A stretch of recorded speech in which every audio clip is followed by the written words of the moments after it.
Hi guys, this is Virak from Bionic Buzz, and tonight we are remembering of actor John Ritter. The John Ritter Foundation for Aortic Health is giving us a nice evening tonight, and we're going to meet with the family on the red carpet, so please stay with us and stay tuned. Hi, nice to meet you. I'm Virak from Bionic Buzz, and you were married to John. Could you highlight for us some memories about him? What was the nicest moment in your life together? For me, any moment with John, with his kids, with our kid that we have together, because he was such a wonderful father because it brought all of his talents and intelligence and silliness, and he brought it all to the table, and he held nothing back, and he just kind of gave it all. He wasn't some kind of austere father, and he wasn't like a hippie dad. He was just himself, and so it was hard not to respect that and love that, so we all did. Did you give advice to each other when? I used to, when John would give speeches and stuff, I would rewrite it in his voice because I knew him so well, or write it if somebody would write it for him.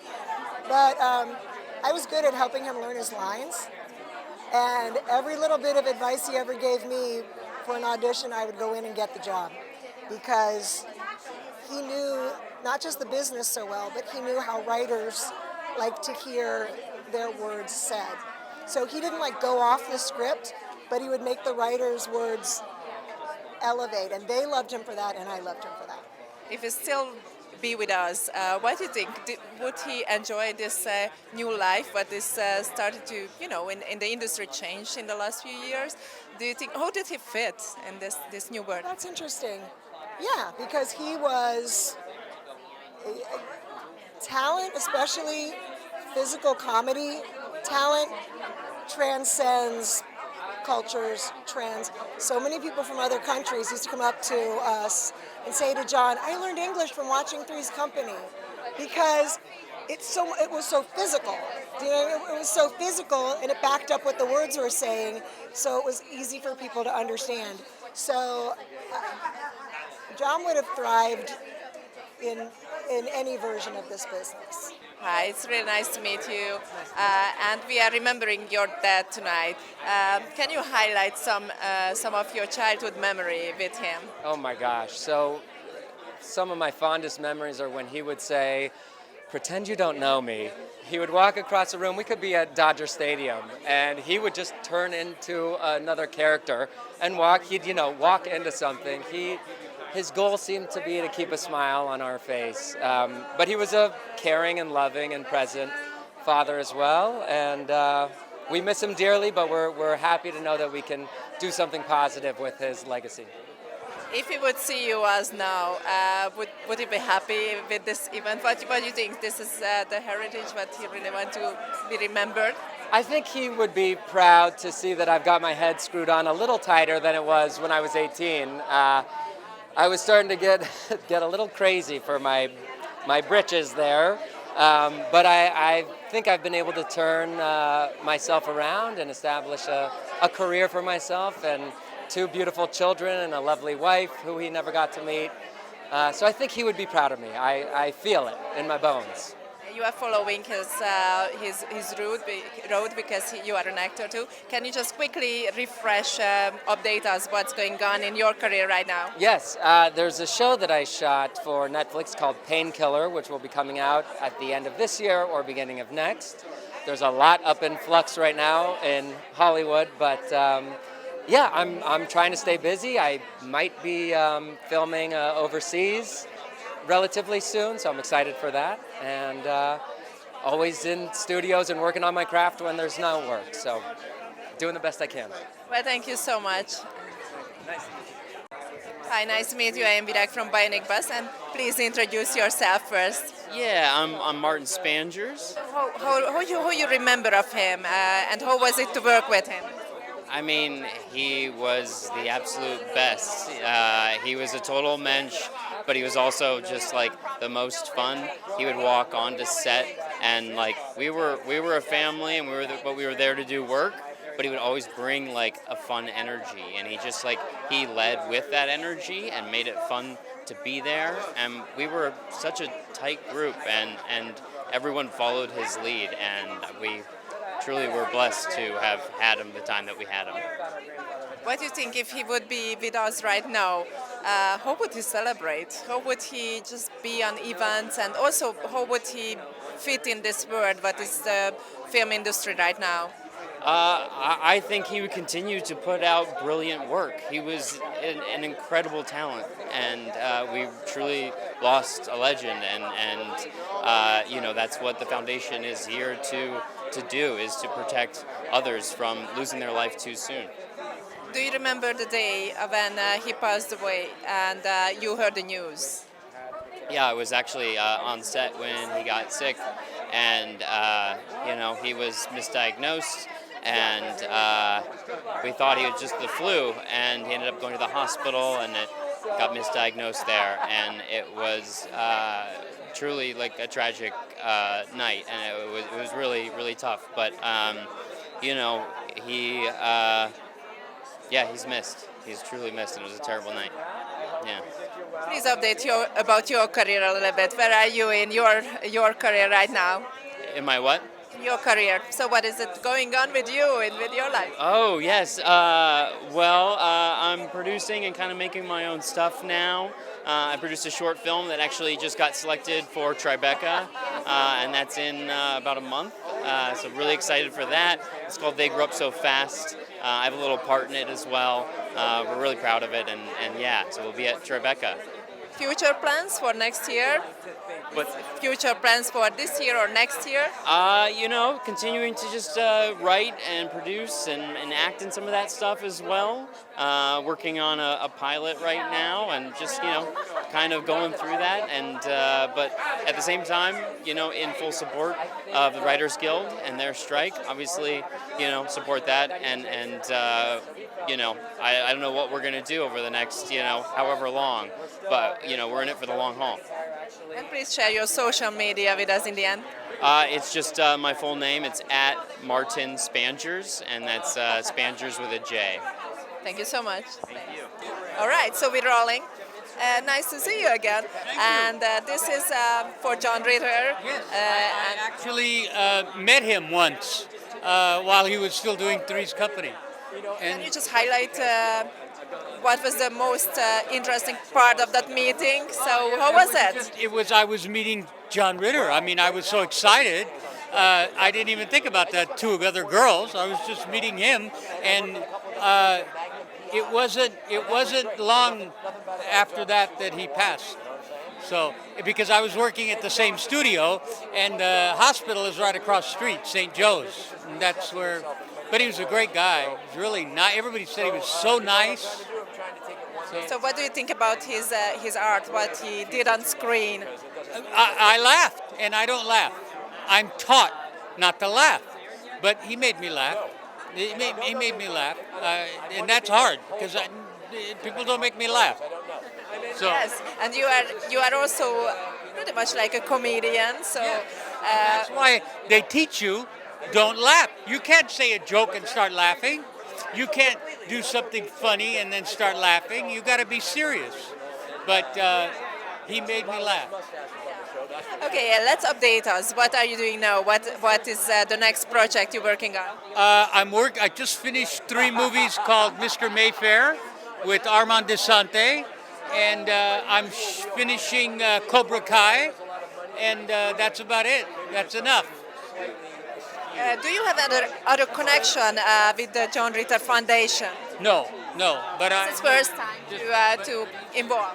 Yeah, but it's an honor to be here. It really is. I mean, he was somebody. I was a kid, and I was watching him. Well, thank you so much for stopping by for some sentences. Yes. Say hello to everybody.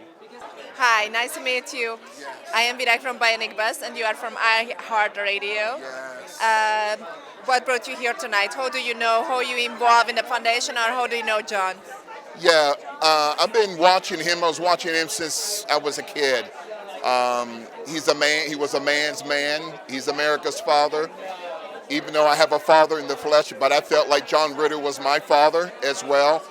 A man of great integrity, a man of greatness. You know, one of my favorite poems The best is yet to be, the last of life for which the first was made. That's what I think about John Ritter, and this is a very special event tonight, and I miss him. We miss him. Not Do you just sorry, around the world, yeah. do you remember the day when he passed out? Yes, I do. I do. It was heartbreaking. Many times we don't understand why things happen like this. He's in a much better pace, but he has changed the world. And again, he's America's father. You know, if I can be half the man he was, I know I would definitely be forever blessed. You know, it's a great honor to be here tonight. It is. In your radio station, have you ever made a show about him, or in some any context, have you mentioned him? Yeah, you know what? I've been in radio for 25 years, and we have a lot of clinical psychologists. We deal with pain and trauma, and that has nothing to do with John. But one of my favorite sayings is that concerning pain and trauma. Trauma is not what happens to you, right? Trauma is what happens inside you as a result of what happened to you. But in the case of John Ritter, he was a man of wholeness. No trauma, no pain, a man that knew not just what he was, but who he was. A lot of people, not just in this town, but around the world, they know what they are, but they don't know who they are. That's the great differentiation between the two, between who-ness and what-ness. John Ritter knew who he was, and this event highlights the fact that not only was he a great man, he knew who he was, but what he was and what his assignment was, why he was born. What is our purpose? Why were we born, right, for such a time as this? The greatness of a man is not in the amount of money that he has or doesn't have, but it's in his relationships, right? First with God and with his family. And I know when I get back to New York, I'm really going to do a series on John Ritter. And this event tonight highlights the fact that there's got to be more money going into this cause, because it was a tragic loss.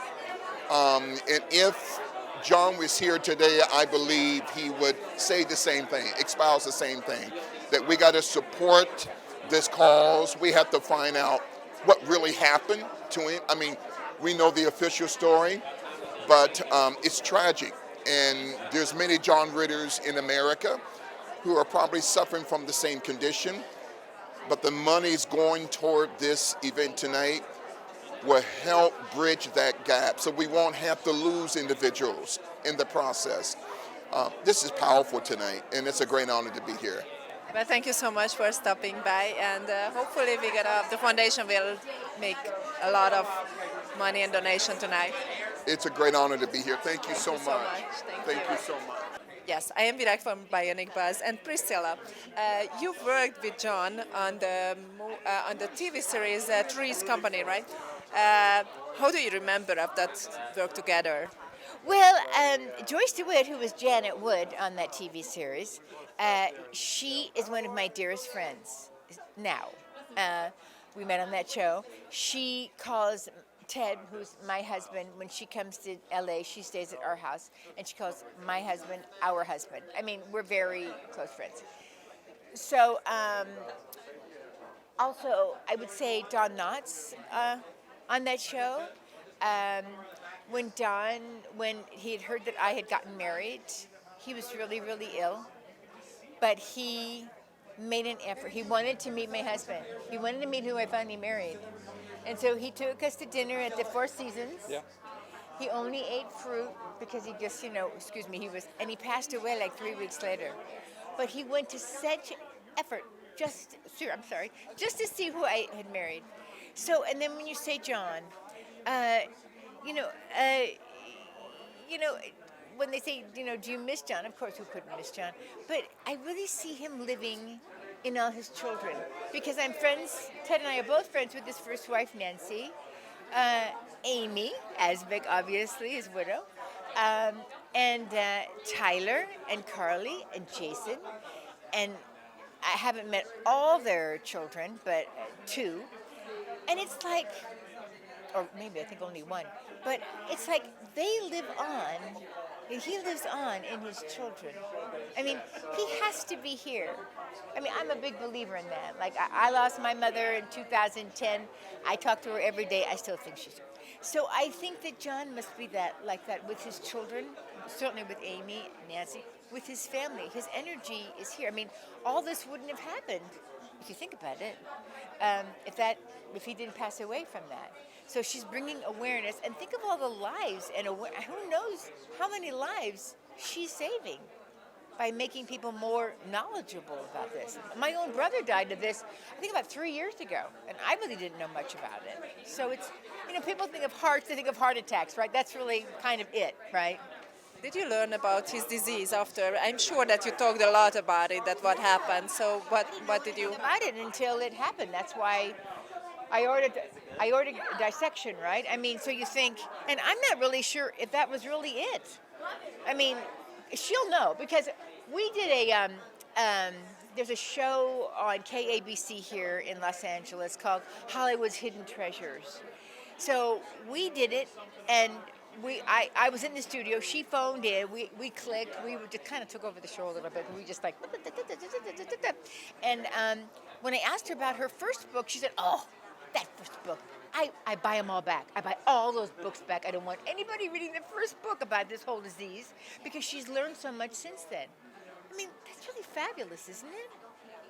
So how can you see from outside the foundation's work? What is your impression of the foundation? this is my first time here because I had met her, not met her, but I had connected with her on that radio show, and she invited me a few weeks later to this. So I'm here to do what I can. I mean, I haven't been involved in it until this night, but I'm sure knowing Amy, what little I know of Amy, I'm sure that whatever there is, she's, I get to be a part of it. And in the end, please. Awareness. It's awareness. It's making people aware.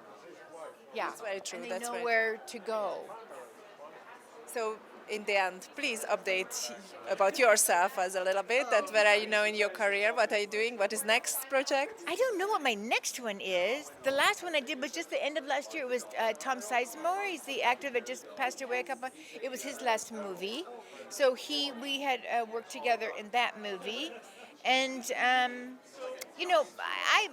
go to class all the time. I'm a big person working on my craft all the time, and we study with this man by the name of John Markland. So myself and Ted, and we're always auditioning because you can't meet people in person anymore because of COVID, and so we just audition for roles.